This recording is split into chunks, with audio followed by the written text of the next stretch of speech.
జగన్ తిట్టినప్పుడు మిమ్మల్ని ఎవరు కూడా రెడ్డి రెడ్డి పిల్లలు ఎవరు మిమ్మల్ని ఫోన్ల మీద తిట్టడం కానీ బెదిరియటం కానీ చేసేవాళ్ళు కదా అనుకుంటా అంటారు. అంటారా? అనుకోండి ఒకడు రెడ్డి అనేది. నేను మొన్న మీటింగ్లో కూడా మా ముఖ్యమంత్రి గారు పక్కన ఉన్నప్పుడు కూడా చెప్పాను, ఈ రాష్ట్రంలో ఈ దేశంలో చాలామంది నాకు కులము లేదు మతము లేదు అని చెప్తా అంటారు. నాకు మాత్రం ఇంత కులం ఉందండి. అయితే పక్క కులం వాడిని ఇతర కులస్తులను అణగద్రొక్కి వీటిని పైకి తీసుకురావలేదు కాదు, సమాన స్థాయిలో వచ్చినప్పుడు డెఫినెట్గా నేను ఇటువైపు మొగ్గు చూపుతానండి. ఒకవేళ అలాంటి వాళ్ళు ఎవరు లేరు ఈ దేశంలో, వాళ్ళు మహానుభావులని నమస్కారం చెప్తాను. ఓకే, కానీ 2014 ఎలక్షన్స్కి ముందు మీరు ఒక దశలో వైఎస్ఆర్సీపీలో వెళ్తారనేది ఒకటి వచ్చింది. వాళ్ళ దగ్గర నుంచి కూడా మీకు రాయబారం వచ్చినట్టుంది కదా, లేదా మీరు వెళ్ళి కలిశారా? లేదా నేను ఎప్పుడు కలవలేదు, వాళ్ళే నా దగ్గరకు వచ్చి. అతను సీఎం అవుదామని ప్రయత్నం చేసినప్పుడు కూడా మీరు అతను కలవలేదా? రాజశేఖర్ నో, వాళ్ళ ఫాదర్ శవాన్ని అక్కడ పెట్టి ఒకవైపున సంతకాల ఉద్యమం కొనసాగింది. అవును, అప్పుడు జరిగింది, అది మీకు తెలుసు కదా. అప్పుడు కూడా నేను సంతకం పెట్టలేదా? అప్పుడు కూడా ఓకే. తర్వాత మళ్ళీ ఎప్పుడో 9 రోజులకు 8 రోజులకు వచ్చి వాళ్ళు వీళ్ళు అందరూ కానీ నలుగురితో నారాయణ అప్పుడు మాత్రం నేను సంతకం పెట్టాను. సో మరి రాయబారం ఏంటి? వాళ్ళు వచ్చిన రాయబారం మీకు? వాళ్ళు రాయబారం ఒకటే. ఎవరు వచ్చింది? విజయసాయి రెడ్డి వాళ్ళు. విజయసాయి రెడ్డి కొంతమంది వచ్చారు. వాళ్ళు వచ్చారు నా దగ్గర రాయబారము. నేనైతే I never approach them, they themselves came to me. Good, మంచిదే. విజయసాయి రెడ్డి గారు కూడా తెలుసు నాకు. వాళ్ళు చెప్పింది ఏమిటంటే మీరు డబ్బులు ఖర్చు పెట్టాలా చెయ్యాలా అలా అన్నారు. అరే నీ పక్క ఊరోడి నేను డబ్బులు ఖర్చు పెట్టానా లేదా అనేది నా ఉద్దేశం. నేను ఎవరికో కాదు ఖర్చు పెట్టుకోవాల్సింది, నేను నిలబడిన తర్వాత గెలిచి తీరాలి, ఏ రకంగా అయినా సరే గెలవాలి. అంతేగాని నా జయము ఎవరు నీ కోసమో వాళ్ళ కోసమో కాదు.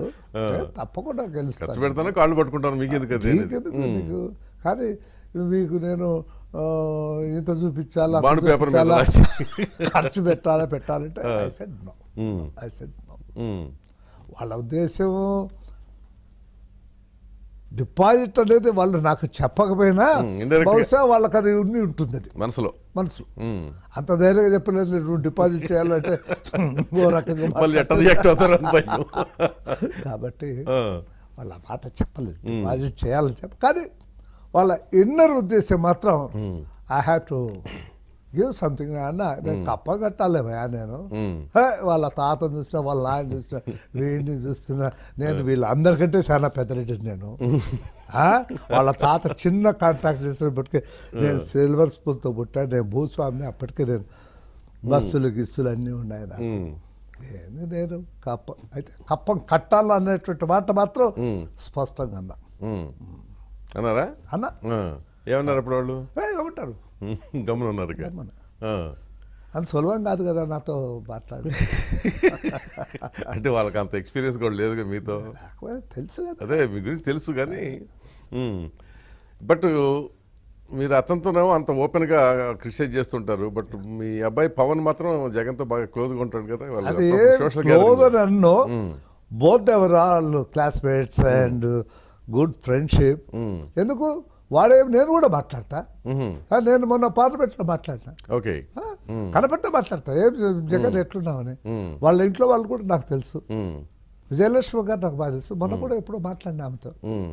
అసెంబ్లీలో వాళ్ళు పార్టీ పెట్టుకుని ఆమె ప్రతిపక్ష లీడర్గా ఉన్నప్పుడు కూడా ఏమ్మా ఎట్లున్నారో, ఆరోగ్యంగా ఉన్నారా, బాగుంటారు లేదా. వ్యక్తిగత వైరాలు అవసరం లేదు కదా. లేదు, మాకేమే వ్యక్తిగతమైన ఉండేటి వ్యక్తిగతమైన వైరాలు వాళ్ళ తాత ఉన్నప్పుడు. అదే కుటుంబాల మధ్య. ఎందుకంటే రాజారెడ్డికి మీ కుటుంబానికి కాదు, బార్డర్లో ఆయనకు నాకు కామన్ బార్డర్. అటువైపు ఆయన కొంతమందిని కలగ చేసుకొని కొంత నాకు సంబంధించినటువంటి వాళ్ళకు ఆస్తి నష్టము, ప్రాణ నష్టము ఇవన్నీ జరిగిన సందర్భాల్లో మేము ఇది ఉన్నాము. తర్వాత నన్ను ఓడించాలని చెప్పేసి రాజారెడ్డి గారు డబ్బుల సంచులతో వచ్చి నా కాన్ఫరెన్స్లో 10-15 రోజులు కూర్చొని ప్రయత్నం చేసిన కాలే. ఇప్పుడు ఏ ఎలక్షన్ అది? లేదా మొదటి ఎలక్షన్? సెకండ్ అప్పుడే కదా మీరు పోటీ చేసాక మళ్ళీ అప్పటి నుంచి అంచెక్కడిగా వచ్చారు కదా. అదే కదా.